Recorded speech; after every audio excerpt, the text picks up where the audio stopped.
Good evening, everyone. My name is Chandra Reynolds, and I will be your guest speaker. This evening, I will be talking about insomnia. What's up with staying up? What is insomnia? Insomnia or sleeplessness is a disorder in which there is an inability to fall asleep. According to the Mayo Clinic, insomnia is most often thought of as both a sign and a symptom. To better understand insomnia, we will look at three factors, one being risk, effects, and treatment options. I also have a video for you to watch.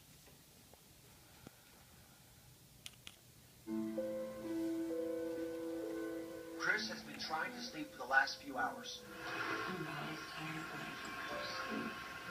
Eventually, she gives up, goes downstairs, cooks a meal, cleans the house, and bakes a cake.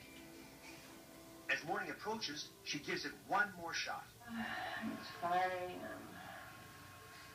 I'm tired. Oh, wait.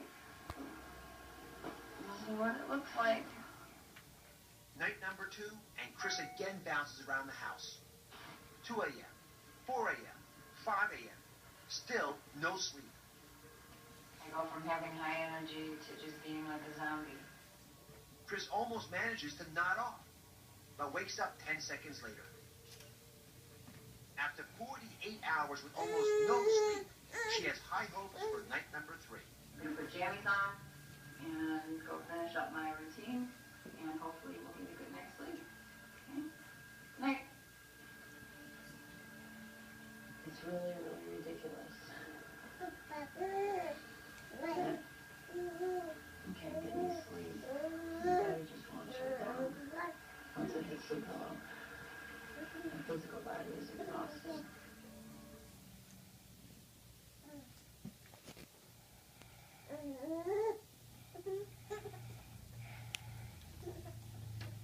Some of the key risk factors in insomnia are age, especially women 60 years or older. Insomnia is known in older women because during menopause, the woman's body change, including a chemical imbalance and stimulants. Another risk factor for insomnia is mental health disorders. This usually includes mood swings due to menopause or anxiety and substance abuse. Substance abuse can be anything from nicotine, alcohol, or just plain old caffeine. The last risk factor I will be discussing is work environment. Insomnia can be caused due to something we call shift work, which is when a person does not have a set work schedule. I can relate to this schedule because in the military, for being in the military for 5 years, your sleep schedule is pretty inconsistent in your work schedule. Insomnia can take different forms, but at the end of the day, there will be immediate consequences. There are 3 different effects of insomnia, one being physical. Physical is always important because you need to have a strong immune system. So doing some form of exercise is a plus, and eating healthy is great. Some of the healthier foods that is known to cut back on insomnia would be whole grain items, fish, jasmine rice, cherry juice, yogurt, kale, and that's just to name a few.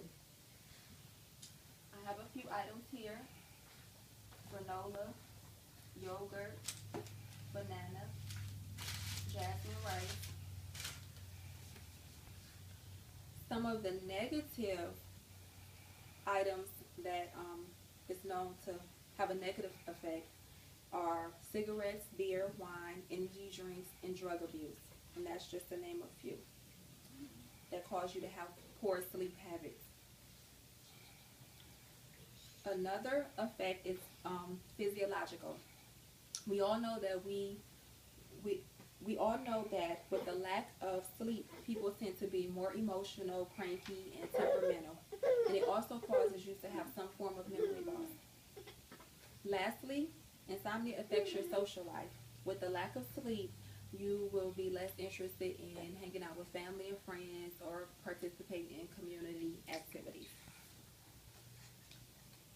According to recoveryconnection.org, treatments for insomnia usually involve non-medical therapy, such as developing better sleep habits or psychotherapy and medications. Treatment on insomnia depends largely on the cause of the problem. In most cases, where an obvious situation factor is responsible for the insomnia. There's two treatment therapies that are most common. One is educating yourself, learning to relax, stimulant control, sleep control, light therapy, and sleep restriction. We also have medication, which is Ambien, Lunesta, Zolpidem, and Ramitide. And I actually have one of those here.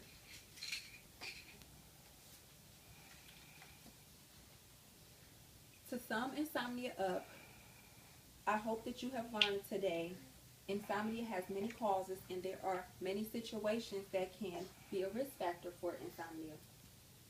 Insomnia can have a wide range of effects that can affect the sufferer in all aspects of life. There are many ways to take charge of insomnia, which can be broken into therapy or using medications. Now I will open the floor for my audience if you have any questions. No, no, I got no questions. Good job.